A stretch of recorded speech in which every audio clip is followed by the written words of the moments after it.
Welcome everybody to Humbled, All Walks of Life. I'm Zach. I'm Tim. These are our guests. I'm Brenda. I'm Raquel. I'm Erika. Welcome, ladies. Today we have a special crew. We're giving a family view of how being raised in the same family household, and you ladies have chosen different paths in life, correct? Yes. Yep. All right. So who's the oldest sister? I am. I'm the oldest. All right. So There's three of us. Go ahead and introduce yourself to the peoples. So I'm Brenda. I'm the oldest of four. I have my two sisters and a brother. Right now, I am a stay-at-home mom. I have two boys. I'm lucky enough today to be able to do that, in part thanks to my partner. One of my children has a disability. He is autistic and he suffers from epilepsy. Oh. And being a stay-at-home mom gives me the power to school him at home, get him to his therapies, and just like, I guess being a mom, you have all this worry in the world. So I get to be there with him every step of the way on his journey. So that is awesome. That's awesome. Now for his disability, yeah. Are you getting any help with other programs and stuff? Yeah, we got after he got diagnosed with autism, I got approved automatically for SSI disability. So he gets full health coverage. I don't have to pay anything out of pocket for him. All his like behavioral therapies, speech therapy, occupational therapy, it's all covered. Awesome. And what are you doing to help you as a mom who's helping him? Because that's a struggling job. I used to help somebody that had autism. I used to be in a relationship with a lady who her daughter had autism. But there's resources out there, like say you're homeschooling him. Yes, I decided, unfortunately, like in the county where I live, there's not a lot of resources. And the resources that we do have are like, he'd have like a 5-year waiting list. Right. So like since you're doing that, there's programs out there that will give you, there's like grant monies that will give you. And then there's like, there's other nonprofits that, I'll look one up and I'll shoot it over to you. There was one that I really liked that as like you can, if you're homeschooling, you can get this money from the government and they pay for you to take your kids on trips for like field trips. Oh. So you can take your son to go see a museum. You know what I'm saying? You want them to have extra, field trip. Take them to Disney. Extra curricular activities. Yeah. So, make sure you really look those up and explore those. Take advantage of that. So it's tough. Let me ask you, y'all talk about going to bring your kid to like these doctors. Do you feel like that helps? Like whatever the process, I don't know how to word it. You bring them to doctors or to these certain things. Does it help with your kids? I've behavioral therapy has definitely helped us. And speech therapy 1,000%, because I think up until his like later years, like he was maybe 4 or 5 when he was really talking, like able to respond back to you using words. And that's something we saw in the process of speech therapy, where his pediatricians were like, hey, he might not ever be vocal. We might have to look into alternative ways to get him to communicate with us. I found a speech therapist who she also has a child who has a disability. So she took us in and she was like, we're not giving up. He's going to talk, he's going to do this and we're going to do it together. And I think, I thank God for her all the time, because I was believing the doctors. I was like, you know what? My kid's not going to talk. He's not going to be a normal kid. He's not going to live a normal life. But thanks to her, she's going through the struggle herself. She's like, no, Mom, you don't have to believe that. You can want more for your kid and it's possible. And it is. Like my son, the behavioral therapy, as much as I was against it, because there's so many, like, they have their methods and their approaches. And I didn't always agree with Like, I don't want my kid sitting in a room until he stops crying. He's never going to stop crying, you know, until we do something about it. But the methods, whatever methods that they used, it came to a point where I had to say, you know what? Obviously, this is working for other kids. I have to let go a little bit and see what it does for my kid. And my kid completely made a transition. You could ask my family, you know, where he didn't want anybody looking at him, touching him.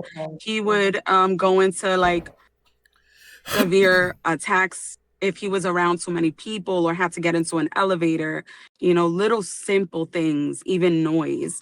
But my family can attest to how much he has changed and come along, you know, and he still has struggles. I still don't feel safe sending him to a public school without me being there and knowing, you know, hey, who got the cops in the what's going background? on. Yeah. Oh, sorry, that's me. That's me. Come on, now. And they're coming to get you. Making me a little nervous. I might have to the run. Police station's down the road. I'm looking back real quick. Ice might be at my door. For real. Let me double check, make sure. Nah, you're right, man. You're right. In the same testament, though, do you not feel as a mom that you're eventually just gonna have to quit sheltering? Yes, definitely. All the time I say, like his dad says, this is Carter's world. You know, we're just in it. We're just living in it. Right. And I think that sometimes I go back to that in my mind when we have like stuff come up. I go back to that and I'm like, you know what? Why do we keep trying to make our kids fit into what everybody else expects or what everybody else wants? Like, I just want him to be a happy kid. You know, he still is to a certain extent very innocent because he doesn't understand. He doesn't even really understand right and wrong right now. Right. But yes, I know as a mom, and that's probably the hardest thing as parents that, you know, we have to do is let our kids, you know, learn. They got to learn life, you know? Yeah, they got to grow up. Yeah. Right. You know? Correct. All right, I appreciate you. And which hopefully, you know, he has the ability to grow up without having to have his mother right by his side. So right. that would be the best outcome. All right, who's the second oldest sister? I am. I'm the second oldest. All right, go ahead. Out of 4. I am a single mom. Well, I won't say I'm a single mom because I'm not with their dads, but I do have a partner now. But I have 3 boys. My oldest is 18. He'll be 19 next month. And then I have my middle son, which is 15, and then my baby, which is at 12. So I work. I'm a workaholic. I just switched my career. So I am a personal cruise consultant now for Norwegian Cruise Line. So I left the basic 9-to-5 selling education now to sell cruises. So that's where I'm at. I'm gonna have to hit you up. My 10-year anniversary is next month. Let me know. But yeah, good mom, 3 boys. I don't know. It's not as interesting as my older sister, but I would say that I did have a lot of struggle though.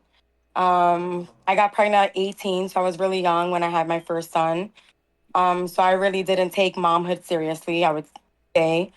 I went through really bad postpartum depression to the point where I wouldn't want to hold my baby. He would cry and I would just watch him cry and just sit there numb. Want to kick him he out was the also window? born pretty much. And he came in a time in my life where my grandmother passed away too. Oh. So it was like I just had my baby. 2 weeks after I had my baby, my grandmother died. So it was just like a mix of, you know, being a new young mom, losing my grandmother, and then my baby father at the time. We were engaged, we were living together, and he cheated on me with multiple girls.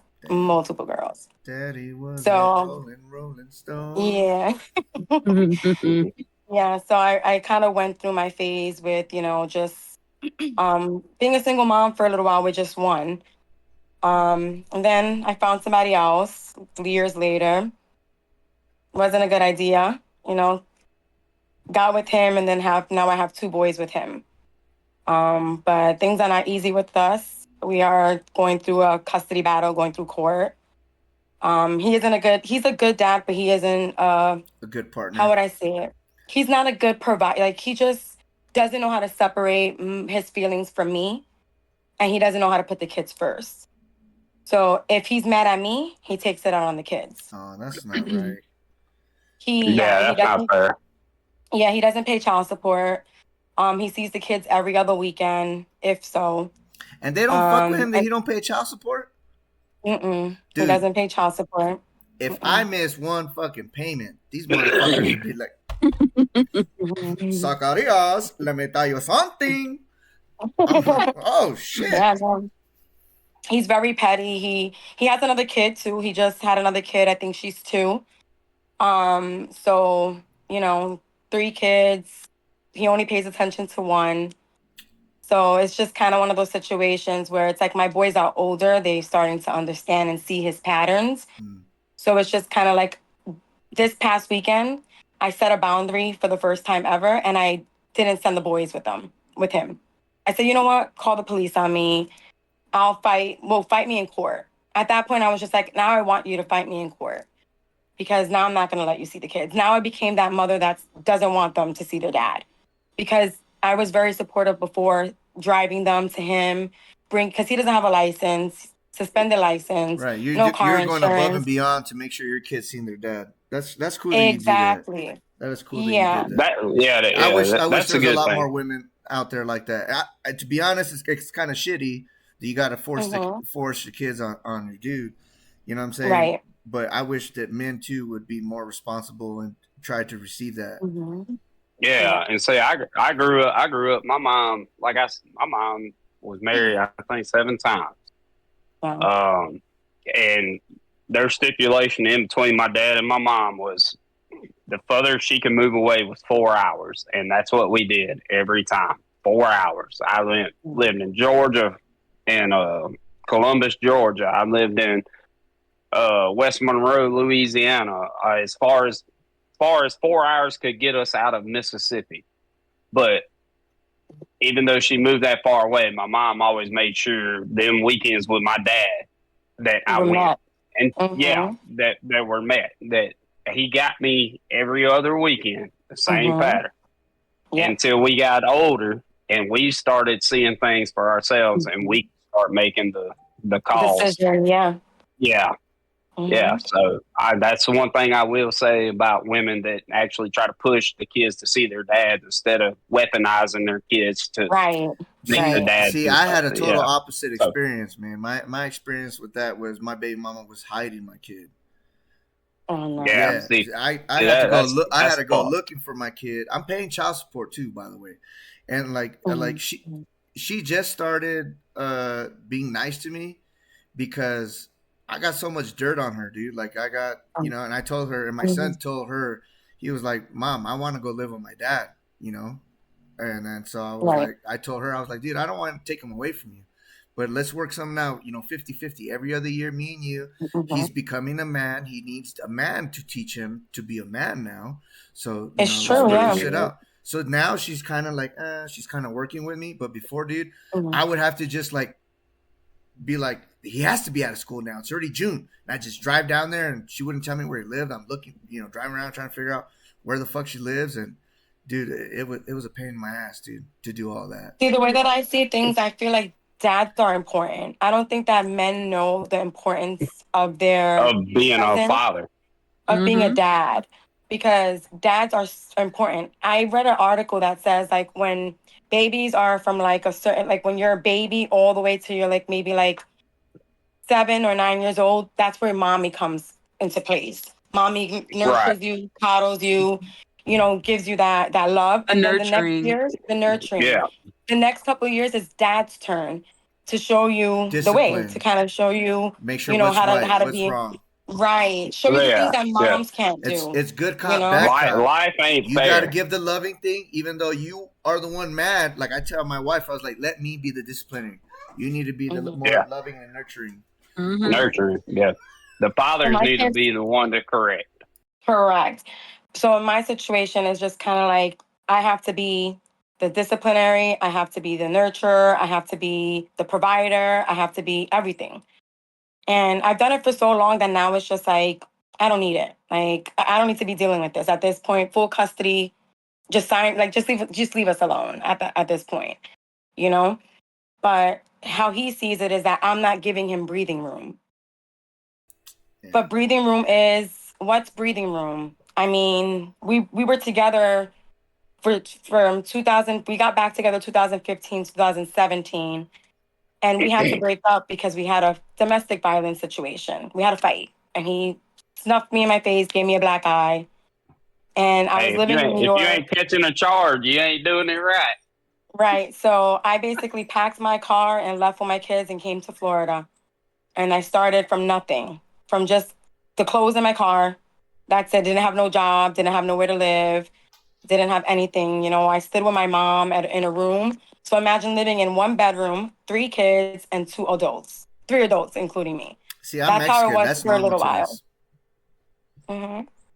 So, but I would say I moved pretty quick because 2017, I came in August to Tampa. I got a job. I got my first job October, got my first apartment in December. So it was like, I was hustling. I was like, I got to move. I didn't have a car for a whole year. So I was like walking to doctor's appointments, getting rides from people at work, you know, trying to meet people. And then I would say that's when I met my partner. So I met my partner at work. And, you know, started off a little bit slow in the beginning. Didn't introduce him to the kids for a little bit of time. And then it was just like everything just fell into place. You were comfortable at that point. Yeah. And I see you. I have you. We're friends on Insta. I see you guys out there traveling. Yeah. I love it when I see my friends smiling. I've been able to travel. Yeah. I love to see that shit when you guys are out there doing stuff. So that, you know, that's good for you. I'm glad you come a long way. You know, that domestic violence and, you know, trying to be more happier for your kids. You want to have a happy life. And I've been seeing you smiling a lot lately. You know, that's the goal. Imagine having 3 boys though and staying and my 3 boys thinking it's okay for a woman to abuse a man or a man to abuse a woman. That was the only thing that was going on in my head. I don't want one of my kids to turn out in that way because they've seen it. Right. It's not okay. You know, they grew up with it, they've seen it. It's not okay. Yeah. It's not. I watch my say that. Go ahead. That was my mom with 2 boys growing up. Mm-hmm. All my mom got is me and my brother. And it was me, my brother, and my mom the whole way. And we ran through, I can't tell you. Hey, her choice in men was not bright. Was not good. And my mom always distilled or, you know, try to put into us that, you know, this is how a woman should be treated. This is how you should move through life. This is what you need to do. And my dad, on the other end, was the hard-headed, stubborn, you going to work, and you going to work till you bleed. And I don't care what you think about anything. You're going to do it this way. And my mom was always the one who was like, "Nah, you don't have to do it this way. You can." She was that nurturing type. Yeah, and she showed us a different way. Job. Yeah. She showed us a different way. Even though you go to Daddy's house, Daddy would talk shit about your mama, and then Mama would talk shit about your daddy until you got older and you started realizing. You started realizing who's the problem. Yeah. And you started making your own differences in between what they say and what actually happened. Right. And it's like, okay. As a kid, it tore me and my brother up pretty good, you know, because we didn't know who was wrong. We didn't know who was right. Yeah. But you figured that out, just like she said. You know, her kids are figuring that out now. Yeah. We figured it out as we went. Correct. So, all right. I don't mean to cut you off, Raquel, but I want to dive into. I want to hear you guys' life story. I want to hear about you guys and how you guys treated my boy. So the next one would be Gonzo, and then Gonzo, and then Erika. Yeah. Mm-hmm. And then, all right. Yeah. So go ahead. Tell the people who you are, a little bit about yourself, please. So I'm the baby of the family. So I'm the black sheep. Everybody forgot about me. I like to say that. But I don't have kids. I'm just young, successful. I'm in my 30s. I mean, now I'm ready to settle down and like find somebody and have a kid. I mean, I am a single mom of fur babies, but I'm just career driven. So I work for a bank, and I can't talk too much on it because it's like behind the scenes, but I'm basically a financial crime investigator. So that's all I could basically say. Oh, okay. That's cool. I can't dive too deep. Yeah, you're just looking for fraud. Yeah. Yeah, there's a lot, and it sucks that in our world today, everybody's trying to cheat the system some way or another. But that's why we got people like you to find it. You know what I mean? So that's cool. Hey, bro, you ain't trying if you ain't cheating. That's my theory. Yeah. I mean, what breaks my heart is when like the old people get affected, like when there's elderly abuse and they like scam the old people. Like that really that bothers me. Right, because they're innocent, they don't know really too much. But it's gonna get better with the generations because you know what I'm saying. Once I'm old, man, like, you know what I mean. The guy next door, I love it when he gets his crank calls. He's over here. He'll just oh yeah, and let me write that down. He ain't writing nothing down. He's just bullshitting, trolling them. I'm like, oh, dude, Ralph, you're awesome, bro. I want to be like you. I mean, they find new ways. They find new ways to scam all the time. Like it's something new, basically every day. So right. Yeah, I'm still getting text messages from Louisiana. Yeah, I'm getting text messages from Louisiana saying something about a toll I didn't pay.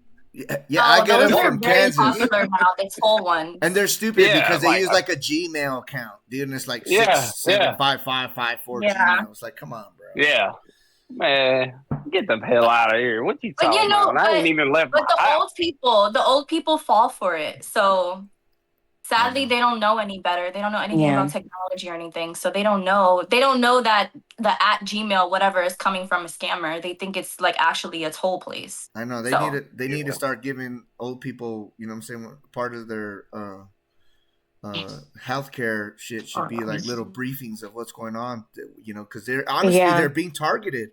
I feel like, when you go to a doctor's appointment, maybe in the waiting room they have like, a fucking movie playing. So, like, all right, this is what today's scam is, old people, like, you know what I mean? So I actually volunteer. I volunteer for work, and we went to a senior home, and we kind of educated them as well on, scams and educated. Like I volunteer a lot. I go to high schools and I talk about financial, information and stuff. So I always educate people on that. Hell yeah, that's good stuff. I like to hear shit like that. You're giving people knowledge, So so that's cool. So you said you're 30. You're in your 30s. I'm 31. No kids. Yes. With no kids. That's fucking impressive. That's what I want to say. That is fucking impressive. You know what I'm saying? And it's a choice that I made. It's a choice that I made. That is highly impressive. I know 13-year-olds that got kids. You know what I'm saying? Like, God damn. Crazy. Yeah, it was a choice that I made. I wanted to make sure that I give a life for a child that they deserve, and being in my 20s, and I wasn't ready for that.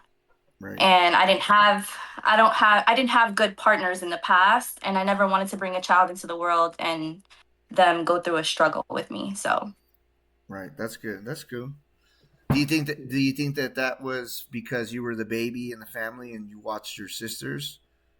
Or what do you think was a big role in that? What was the key factors to that? I definitely looked at their situations growing up, and I definitely learned from it. Not saying that I was like, oh my God, I never want to go through that. Like, that's terrible. But it definitely pushed me to want better for myself. Yeah. And the shitty part of you being so left behind, her kids, she can, in a couple of years, she'll be able to smoke with her kids and go to the bar. And then they're going to be like, come on, Erika, let's go on a cruise. And you're like, I got a 2-year-old. I can't right now. But hear me out. Her kids could babysit mine. They're on the cruise drinking I too. know, boys Bro. Yes. babysit. Oh man. Yeah. Nah, I'm just talking mess. You know, because I got 7 kids. I got my stepdaughter and then 6 that are mine. So, you know, I have them from. I got a 7-month-old, a 2-year-old. I got 2 12-year-olds, an 8-year-old. I got a 16-year-old, a 17-year-old. My 17-year-old. Damn, man, 18. So And they're all good. They're all you turning. got busy. He's booked and busy.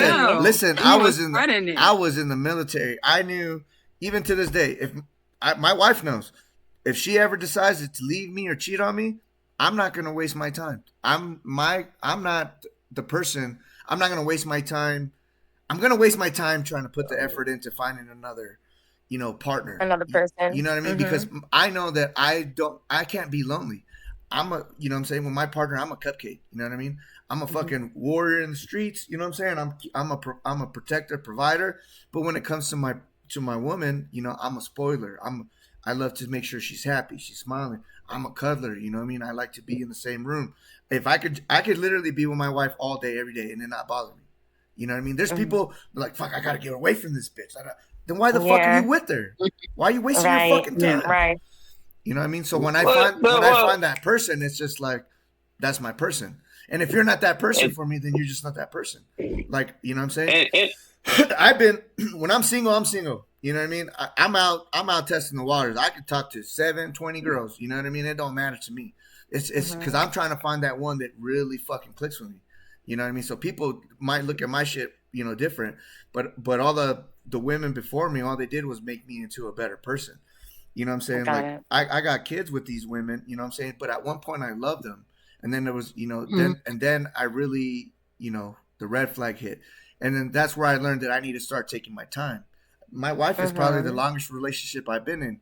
And I've done a lot of therapy and shit to, like, you know, I got to not argue. Right. I got to do this. And I wish there was more of that all around the world, period. Because then we wouldn't have these issues of, you know, like my dad was there, but he really wasn't there. So it's like, I don't want to be that for my kids. So I make sure I pay my child support. I see my kids.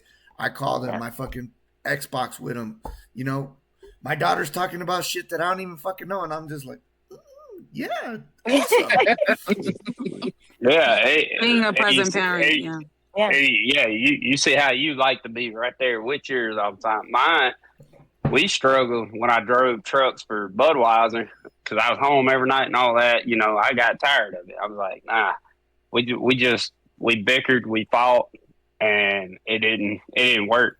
Well, I turned around, caught that DUI, and then I ended up doing what I'm doing now. And I'm gone throughout the week, and we're not together the whole week. So it makes it actually strengthens our bond, because when I come home, it's like, all right, I'm only home for 2 or 3 days. It makes me enjoy the time that I have with my wife. With them, yeah. See, and that's where we took different paths. It doesn't. I'm not drove crazy by her no more. Like the little things that used to aggravate me and stuff, they don't. You take it for granted. It's because you take it for granted because it's not there every day. You're learning something that I learned when I was in the military, dude. Because literally, you're just getting deployed for a week. I fucking would go and be gone for a year, 15 months. Yeah, you know what I'm saying? A month at a time, 3 months, whatever the training, the mission, whatever it is. You know what I'm saying? So you just now picking that up, and you're taking that shit for granted when you're with your partner. And it's not until people see that with that. I feel that it'll 100%. Yeah. I took it for granted when I was home every night, working 4 days a week, getting off at 12 o'clock in the evening, come home, get drunk. Yeah. No problem. I took that shit for granted, 100%. All right, but now that I'm gone, and it makes me appreciate it more in the time that I'm home. Yeah. And I really enjoy it, and I respect and love my wife more than what I did then. Yeah. Hell yeah, dude. I'm glad for you guys. It was a lesson that I had to pay for. Yeah. But it's part of growing. Yeah. I paid for it. I learned it. All right, Erika. I'm going to give you a couple minutes to tap on whatever you want to tap about who you are. And then I want to get into the nitty gritty. We're going to hit the halfway mark here. I mean, dude, we're over halfway mark. Come on now. No, we ain't half. I mean, I don't know what else to say, but I have a question. I mean, you guys are in the military. How did you guys do like long distance with your partner? Like, how was that? Because I'm in a current situation and I want to know what I should expect and all that stuff. So, okay, I wasn't in the military. I'm the civilian. Yeah, he's the opposite path of me. That's how we came up with this all walks of life, different paths. Just like you guys are sisters from the same, what you guys were brought up. Yeah, together, I'm just a redneck country boy from Mississippi. So for me in the military, it was at first it was letters. That's how we communicated, through letters. And then there were times where you can go to somewhere where there was internet.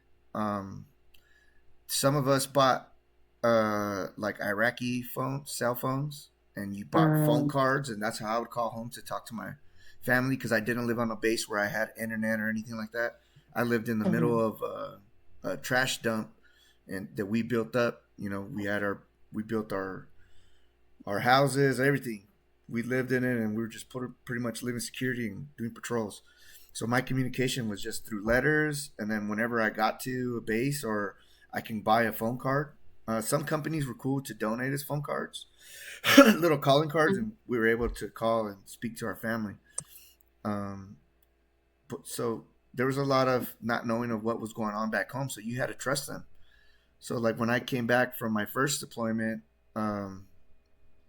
if shit happened, I didn't really know of it. You know what I mean?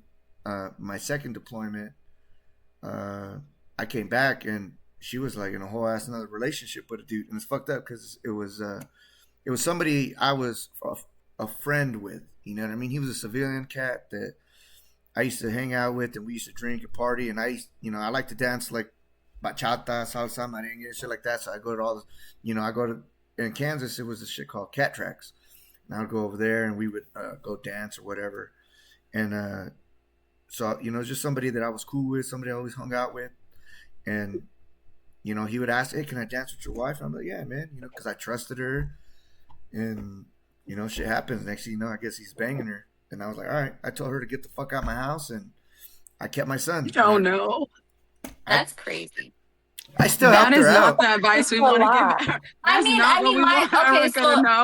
No, so my situation's a little bit different because he's not deployed. He just lives in a very far away, like a different time zone too, but it's going very well. So as long as you have that trust. I don't know what to expect, like with military. Like, I don't know, like, can he get deployed? Like, I don't know. And then I don't know how that would go. Like, I'm not second guessing it because I feel good about the person. Right. But I just wanted like someone's story, like what, you know what I'm saying? I had a bad story because my partner, as long as you're a good partner, then you're going to be solid. Make sure you make that time. Right now, this is years later. Like, I've been out of the military for I was just doing the math, I think like 10 years now.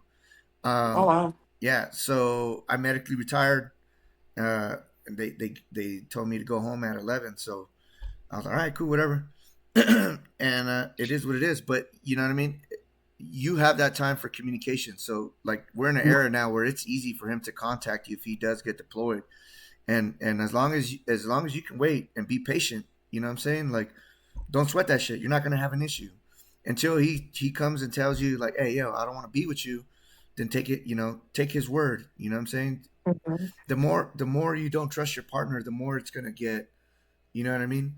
You got to trust them up until you catch them. And that's what I did. I let Buddy, dance with my wife. Anybody, it's just dancing. It's nothing to me. Right. It's not like she was twerking on him, you know what I'm saying, and doing all that. Mm-hmm. It's salsa, you know what I'm saying? It's bachata. It's, you know what I mean? It's just, there's a little distance and this and that. Yes, bachata can be a little sexual and get a little close, you know what I'm saying? But that's more me dancing with my partner. When I dance with somebody who's not my partner, I respect that space and that gap. So it just depends on who you got as a partner. You know what I mean? You got to just have that trust and love in them. You know what I mean? If you feel it's good and it's vibing great, then just keep with that. Don't start second guessing yourself, because the second you start second guessing yourself, all you're going to do is just put tension on the relationship. And then now your conversations go from baby, I miss you, I love you, to what are you doing? Who are you with? Why are you You know what I mean? Mm-hmm. Yeah. Mm-hmm. Yeah, and see, I was on the other end of that. I was the one doing it. And I'm not proud of it, but it took me a long time to, sit down and think about it and really get hit in the fucking nuts to think, oh shit, I actually got something good going on. Right. And I don't want to go through that again because I went through like a really bad relationship prior to him where it was like mentally abusive, like excessively to a point where it got physical too. Mm-hmm. So I never want to bring that into another relationship. Right, but you already know how to see those things now, though. Just like I already know how to detect red flags. Like that's that's great. So all you're doing is molding your future baby daddy. That's all you're doing. You're just figuring out. I don't like that from this fucking line, asshole. I don't like this from this dude. I don't like that, and that's great. And see, it on my aspect. What I would say was that it took a strong, loving woman to accept what I did, and when I screwed up, to still stay with me, right, and help me build, help me build me. Right. It wasn't me that built me. No, she helped me build me. I like that because not a lot of men like to give us women credit for fixing their trauma or fixing their. Because I found myself in the same pattern too until I was like, I ain't doing this no more. I can't keep on trusting. I can't keep doing it.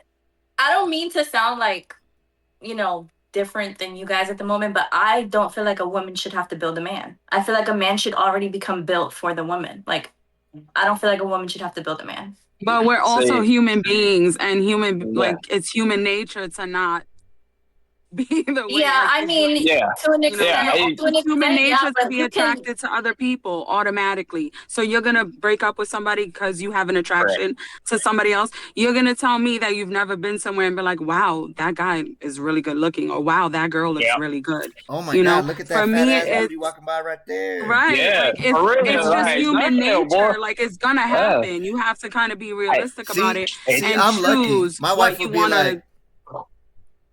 Right, like that ass. See, me and my wife, we're good enough now. My wife would be like, "Hey, check that out." Look, we have a real one spots it before the guy because we know you're looking. So we spot it. It makes us feel better when we're like, "Damn, she looks good," and then you could chime in, and we won't feel so bad about you saying she looks good because we spotted it first. Correct, but it took. Yeah, that's what I'm saying. That's what a lot of people don't understand nowadays. It takes trust. It takes trust. It takes all this bullshit, but it takes a good woman to build a good man. A good man is not built by himself. He's built by hard bought lessons, and it's the woman that stands beside him and does not give up on him is when she realizes, okay, I got a good man now. I built that. I didn't go get one off the street that was already built. No, I built this man. I made him who he was. Not even building, just putting into him, like, because I always say forgiveness is like the highest form of proving your love to somebody. If you can forgive a man for his indiscretions, that to him should be the highest form of I love you, bro. It was. I'm here with you. Like, I'm forgiving you for the things that you did to me, and I'm ready to move forward with you, you know? So putting into, I feel like you guys, I've been in a relationship for a long time. I've always been like a long relationship type of person. And I've done things to him that you guys would be like, what the fuck, Brenda? Like, not you. And he's done things to me too, but we've grown together. We've poured into each other.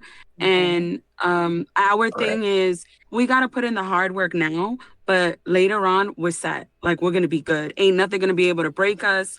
Nobody's going to be able to say, oh, you did this. And I know my man, he knows me, and we got each other. So pouring into each other, building each other, like not just going. I hear what Erika's saying because we grew up in a family where the women, like, it was very strong, dominant, matriarch. Like, you know, we were shown, like, we were taught, like, no, you're up here and a man is down here. Like, you never let a man make you feel down because you're up here. But they also didn't give us the lane of, like, this is how you become that kind of, like, this is how you get to be that kind of woman. So I get what Erika's saying as far as, like, I'm not building into a man. That comes into, like, how we were raised. Like, you know, my mom, I don't know how you would say it in Spanish, but in English, she would translate it to us like, a woman makes a man. So if you're with your partner and you have a good man, another woman's going to be like, damn, you know, she did a good job with her man. Like, he's doing the right thing for her, kind of thing. She gonna want that man. Like, exactly. Well, you don't want that man. Forgiveness to an extent, though, because you can forgive, but you don't have to tolerate disrespect. Like, have to constantly forgive somebody and they're not.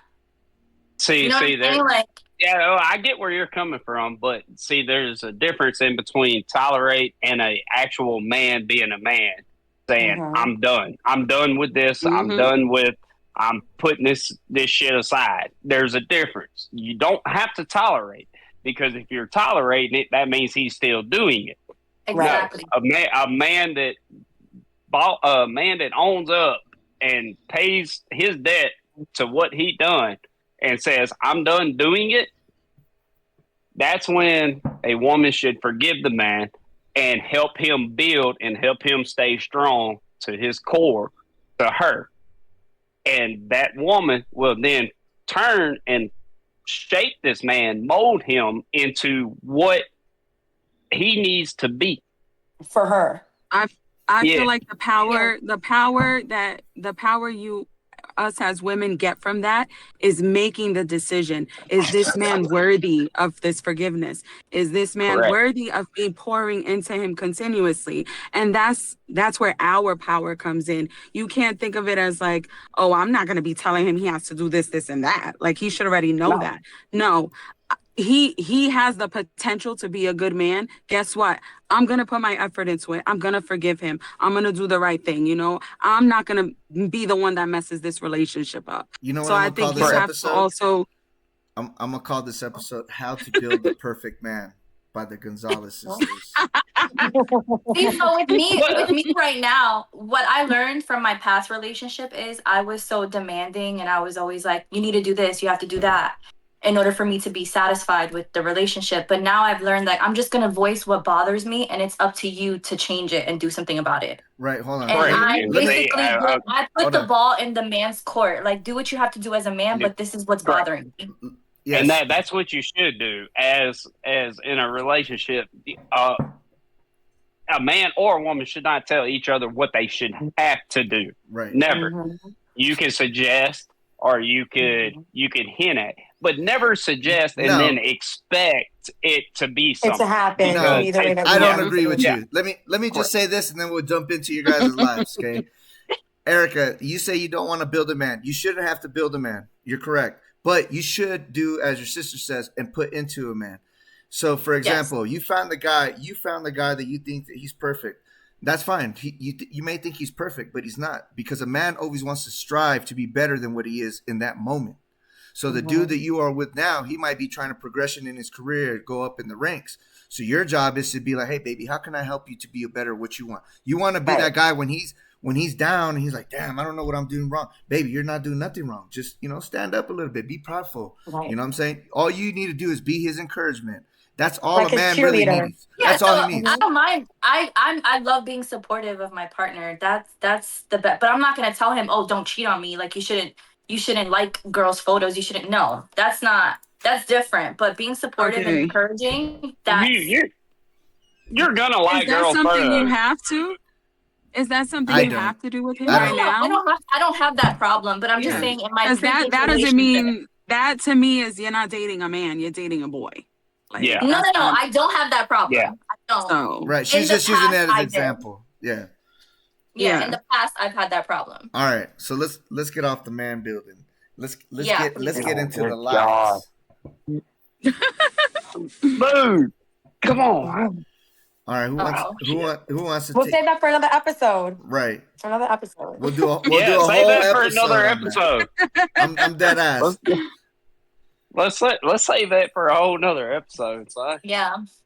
All right, who wants to pick it up? What was life growing up? Life growing up was seeing our mom always working and always angry. She was always angry. I don't know how anybody else feels, but I mean, I look at because I'm a mom today.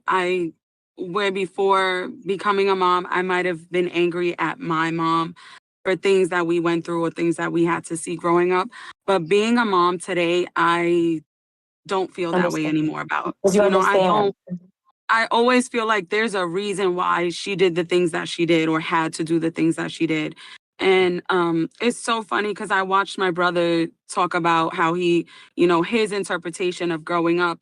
And I was just like, what? I was like, it was shocking. I was like, okay. And I didn't want, who am I to say like that's his recollection of it? But I guess maybe being the older sister, I definitely saw a lot more things. And it didn't register to me until I was having issues in being in a relationship, until I was questioning if I could be a good woman to a man, like things that I saw growing up,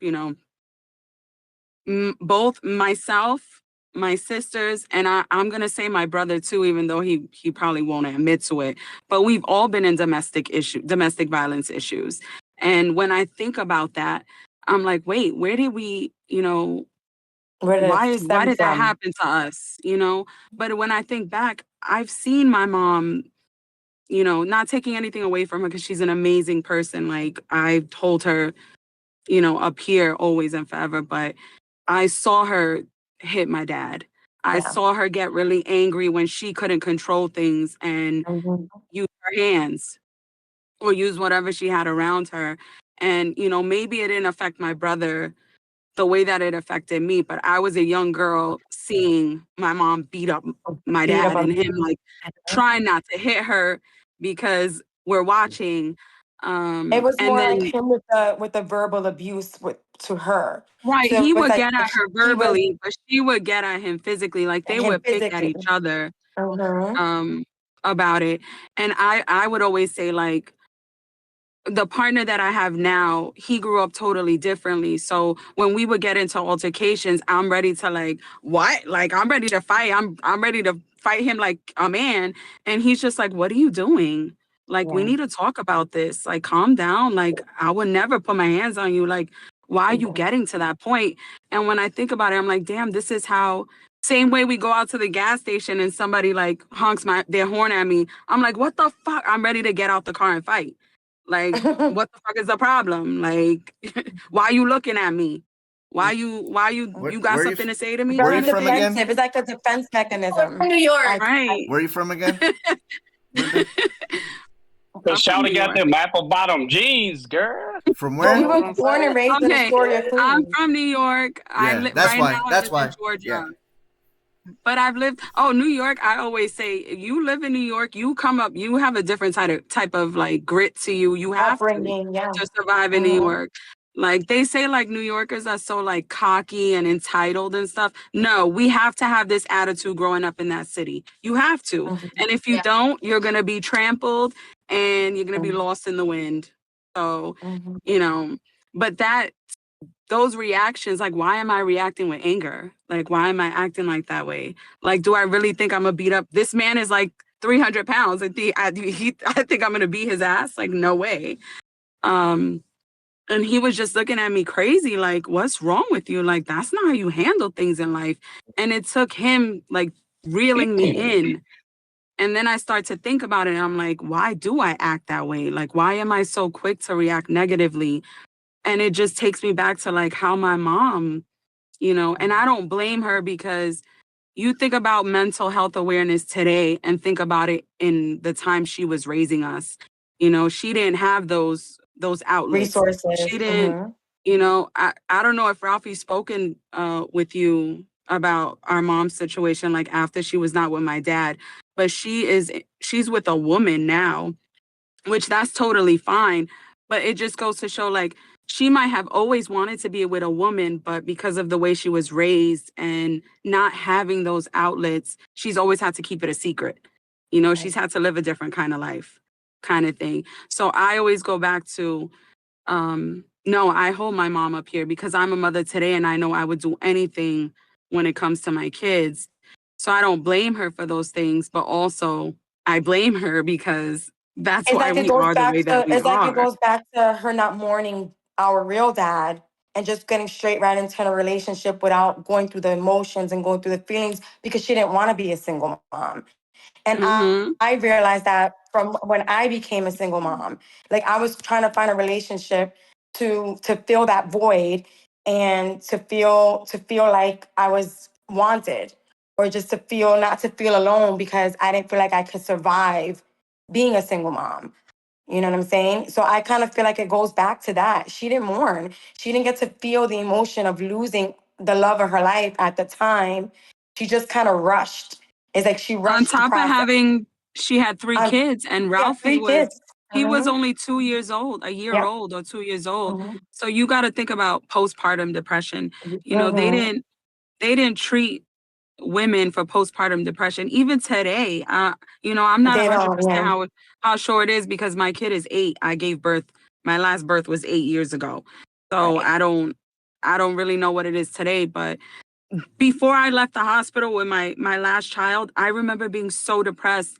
And I'm like, please, you guys can't let me leave. And they were just like, you gotta go. Like, your time is up, girl. You gotta call somebody. Here's a number, you know, figure it out. Where, you know, imagine how it was when my mom was giving birth. You know, she had to deal with the death of her husband and raising 3 kids on her own. Kids, you know. And I always say my stepdad, our dad, he really elevated our lives. You know, he was a good man. He was a good man. An amazing man. He was a good man. There was times where he was, you know, I always clashed with him. Me and him, we always clashed. And it wasn't until I had my first child, because he was there for all my births. He saw me give birth to all my kids. But it wasn't until I had my first kid that we really, really built that bond. It was a strong bond between, even though he was upset with me because I had a college scholarship to go to school. I was supposed to go to Johnson & Wales Culinary Arts, supposed to be this big chef, had 2-year scholarship paid off, got pregnant. So it's like I disappointed him. And then, but it wasn't until I had my son that we built this bond. It was like a bond that we built together because he had only Erika. So he only had one child. He never had a chance to have a son. So I felt like that helped a little bit because I had my son, you know, he did things with my son. It was like a kind of bond connection that he had with my kids. But I would say it would be, you know, he was a good man. He was a good dad. Good dad. Well, hell yeah. It takes a hell of a man to be a stepdad. I can tell you that much. Well, like that's how I feel with my partner now. We've been together for 7 years. He has no kids. You know, he started. And you ain't married in 7 years? I know. That's another story, another podcast. Oh my God. There's a whole story. There's a lot. There's a lot with that. But no, I'm not married yet. I'm not married yet. I don't think I'm gonna get married with him, honestly, because he was married before. And I just found out like last year that he was married. And he got divorced in 2023, and I just found out in 2024. So that's a whole other podcast. I mean, it's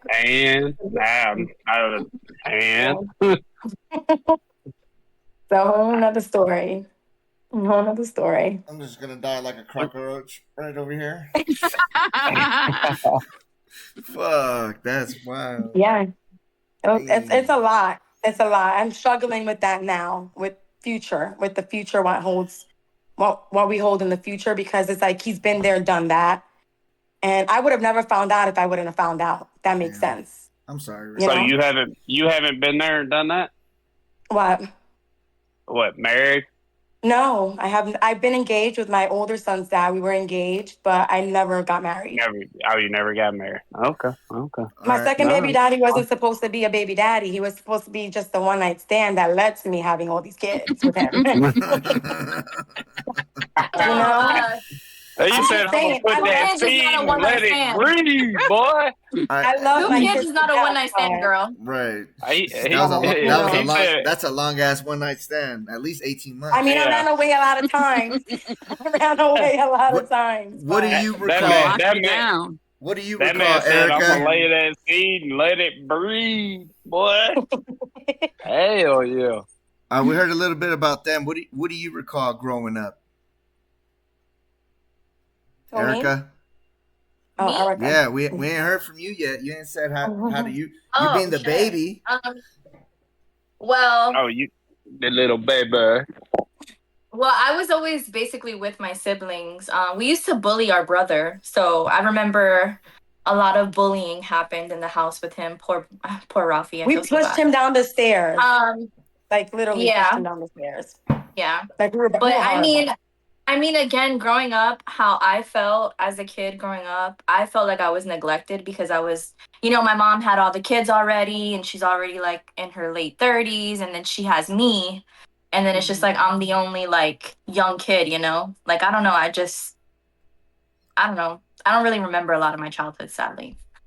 Really? You don't remember your childhood? Do you guys remember any you guys can't recall any like I just feel like with Erika it was that they just let a lot of things slide. Like they didn't really pay attention.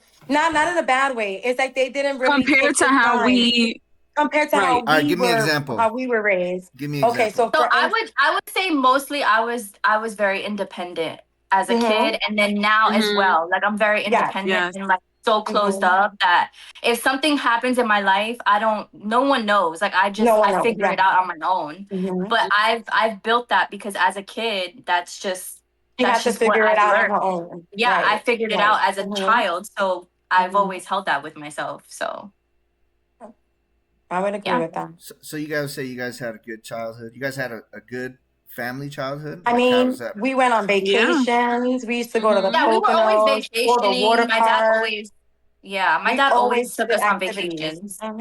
What was your guys' and we favorite always got vacation? what we wanted. We always got what we wanted. I would say that's a fact. If we wanted something, we got it. They gave us everything that we wanted. So we had a good, even though we had those, watching the abuse with emotional, verbal abuse and the physical with our parents, it was always like we were still a family. We still went on those family trips. They were still involved with our school stuff. It was just, it was built good, but it was like what happens behind closed doors stays behind closed doors kind of thing. Right. Like we didn't really talk about it, but people from the outside saw us that we had it together. We did those family events. We always had the parties in our house. It was always they always kept a united front, and there was never a time where we thought, oh, our parents are gonna break up. They're not gonna be together. Yeah. So when it actually happened, I mean, we were all older. So when it hit us, when you're older, it was devastating. Holy shit, like how do we process this as adults? How do you I don't know how it is for kids to process that, but as an adult it was so hard because you can kind of be understanding in those situations because you go through breakups as an adult. So to see it as an adult, it was like very heartbreaking because they were together for so many years and it's just 27 years. Yeah. As kids, I looked at it as I got 2 Christmases. 3 Thanksgivings. I got to see 2 different sides of the family. I mean, as kids, it wasn't that bad. Right. Yeah, but as an adult, you can see as it. adults, it's like we have to pick a side. Yeah. And see, I've always fought my whole life not to pick a side in between either my mom or my dad. I've always tried to ride the middle. So I'm the black sheep for that end because I'm like, and then here I am stuck in the middle. Right. Do you feel as an adult any way towards like your mom or dad for your like how they raised you? Do you feel any kind of way or? My mom,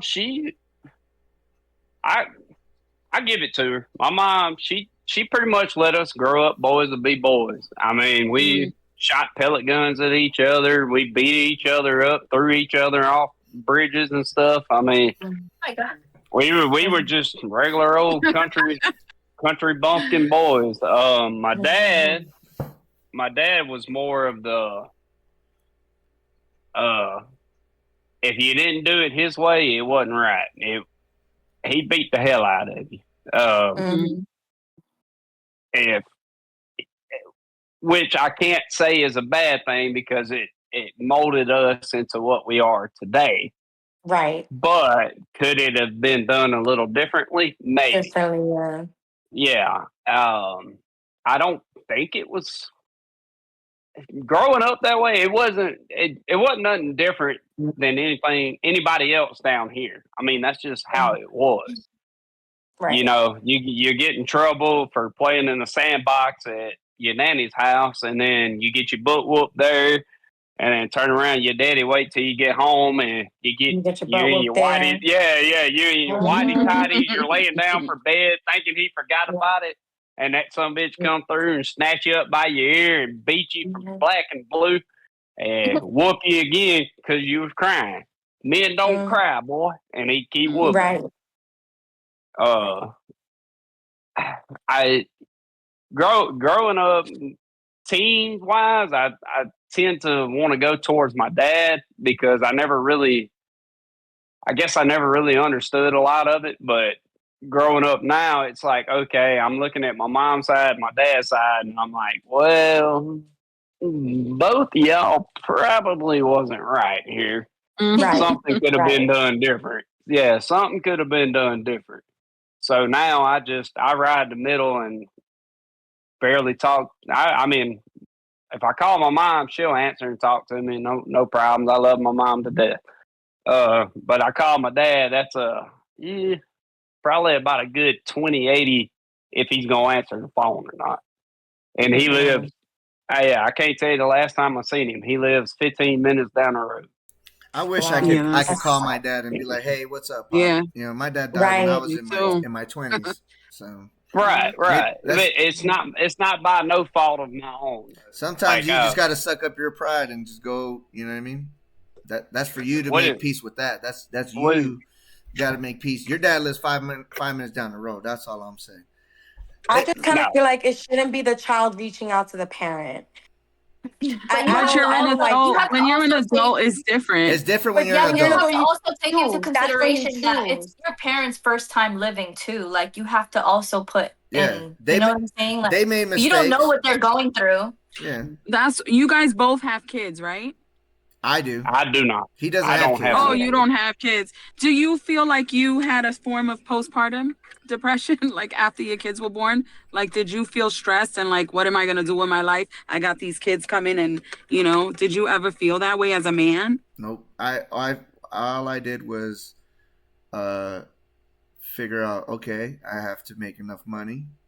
How can I be better? And that's what I did. But that's a stressor. That's a stressor. Did it stress you out? I never ever like, oh shit, what am I gonna do? I'm a hustler. I don't stress when it comes to money. If the government stop paying me right now, tomorrow I'll figure it out. I'm so good at okay, what if it was? I'm a provider. I feel like what I am. Okay, that's the difference because I feel like if you had to take care, if let's just say the woman that your woman gives birth and then she happens to die, you're alone with this kid. Like I can handle it. You want to know why? My son. I think that you can too. My son is 2 years old.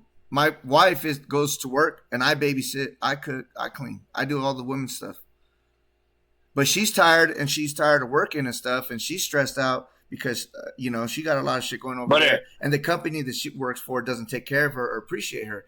So now I'm taking that, and I heard her and I said, "Okay, babe, I'm gonna go back to work. You stay home and watch the kids, and you take a little bit of break. And when you're ready, I told her her mom's coming down here next January. I was talking to her mom the other day, like, hey, Connie, when you coming on down, we would love to use your help, because I don't want my wife to be stressed out. My wife's stressed out. You know what that means to me? I ain't getting no love, no affection. I need that. She's taking it out on you. I need that reassurance. I need my wife. You need that. That's your love language, right? I'm a touch love language. Yes, that's my love language. And I tell her all the time. I am too. I tell her, you're fucking mad at me. I don't give a fuck. You better come over here and fucking cuddle me. Give me a hug. You know what I'm saying? Something. I don't give a fuck you're mad at me. When you leave, she will not leave the house without giving me a kiss. I see. Yeah, your love language is way different. Mine is, hey, put something good on that table, son. You put something good on that table and feed his belly. Hey, I don't care what you did. I don't care what you did. Yeah. And I keep my wife happy when she says, "I want a burrito. I want a breakfast burrito. I want a sandwich. I want a pizza." I know how to cook everything, boy. I get down in the kitchen. I know what I'm doing for lunch. I'm going to get a breakfast burrito. But all right, we already came up to our hour mark. We're at hour 5, but I'm gonna give you guys a few more minutes, to talk a little bit, say whatever you guys want. If any of y'all have any resources that would help, let's say single mothers, women, or anything of the sort, yeah, I got some good ones. When I first came to Tampa, I found what's called the Springs. It's a special program for domestic violence women. It's a program that they set you up. You go, they interview you, you tell them your story, you give them whatever you need. They get you restraining orders. They give you vouchers to get food. They give you vouchers for clothing. They give you resources. If you need help getting a vehicle, if your car is broken down and you need help. That place really humbles me. Walking into that place and only getting hit one time by my baby daddy, but watching women that have been abused for years and are so scared to go get help. I'm talking about battered women that walked in that place with black eyes, 2 black eyes, with their little babies tugging alongside. That shit humbled the shit out of me seeing that. Because I was over there going to that program for just getting hit one time and then leaving that one time. But these women took them 7-10 years to actually leave that relationship and to have nothing. Talking about single moms that never even worked a time in their life before, didn't even know where to start. And that program, I got to give it to them. That program is amazing. At least if you're in the Tampa area. I'm sure every state has one, but at least in the Tampa Bay area, it's called the Springs, and it's amazing. It's an amazing program for domestic abused women. Yeah. Okay. That's a good one. Hell yeah. There's one we ain't had yet. Ladies, you guys got anything you want to say?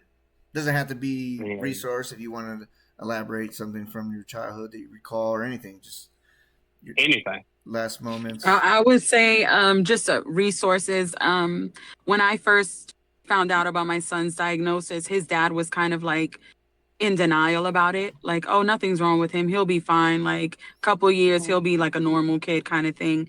And what really helped me was reading other parents' stories, struggles. Yeah, when they got their diagnosis for their kids. And I just remember feeling so alone. Like, oh my God, like, our family can be so judgmental. So I joined a lot of Facebook groups. I don't have Facebook anymore, but at the time I had joined a lot of Facebook groups. And then there's a website called Autism Speaks that anytime I had a question or was like, is this normal for my kid? I would go onto that website. And they have everything from like things that are happening close to you. So they might have like a run going on close to me, but there might also be one going on in the Midwest somewhere. So like anywhere you are, you can get resources from that website. Do you take advantage of when they have like the Autism Day or something like that, or like Disney World or Disneyland and stuff like that? I think it's taken a long time for me to even do things with my kid because people can be really judgmental out. And my son specifically has a lot of behavioral issues. So anything sets him off or triggers him, he'll try to hit somebody. And, people don't always understand that. Or he'll just shut down and cry. And they're like, he's so big. Like, he's a big kid having a tantrum. And I'm just like, no, you don't understand. And knowing how I am and how I would react in anger, a lot of times I've made the decision to say, I'm not going to do that with him. He's 8 years old. And I just, for the first time of his life, took him to a movie theater to watch a movie because I was so afraid of like, we're going to get kicked out. Somebody's going to say something. I'm going to have a fight with somebody. Like, it's going to be bad. So yeah, it's I don't always take advantage, but I am learning to not like not prejudge. Like, he can do it. He can do it. You know, he could do it. And if he can't, just giving him the then we're gonna benefit of get the through doubt. it. Yeah, Right. maybe We're gonna you get gotta through quit. it together. maybe You start gotta quit taking momming. maybe start taking advantage of Right. those. Start taking advantage of those because Yeah. everybody that's going to be at that park that day are going to be with kids that are similar situations, Yeah. and they're going to understand you and be like, it's okay, I understand, it's okay, you know, and it's going to make your day a lot easier. You know what I'm saying? You might have two autistic kids fucking duking it out real quick for like 5 seconds, but y'all break it up and get the shit under control. You know what I mean? And old girl's not like all pressing charges. She understands they got to beat the hell out of each other. Why not? He got behavioral issues. She understands the circumstances, you know. So that's why I say, you know, take advantage of those, because people are giving money to, you know, to help you guys, you know, free for that, you know, for that instance, for those specific reasons. Yeah, you know, take advantage of that and be like, you know what, let me put him out there and get that exposure therapy, so he's around similar people and you're around people who can connect with you and understand your situation, and be like, all right, he's not a big kid having a tantrum, you know, that's an autistic child figuring it out. He doesn't know how to control his emotions yet, you know. Stop calling him the a big overstimulation, child. the stemming, And a lot of the places in school that were a lot of entertainment places, they have sensory bags and shit like that, so that's cool. Yeah, they do. All right, there, Erika, what you got? I don't have any resources, just recommendations. I'm a big mental health advocate. So if you have a job that offers like free counseling or like therapy, I suggest taking it. My personal experience, I didn't know how to process my emotions, and I didn't know why I was feeling things that I was feeling until I sought professional help, and they diagnosed me with borderline personality disorder. So had I not been diagnosed, I wouldn't have never known how to manage my emotions in my everyday lifestyle. So I just highly recommend, getting yourself out there and getting the help you need. What is borderline? Okay. What? Borderline? Yeah, what you like what is borderline? Like, girl, you crazy.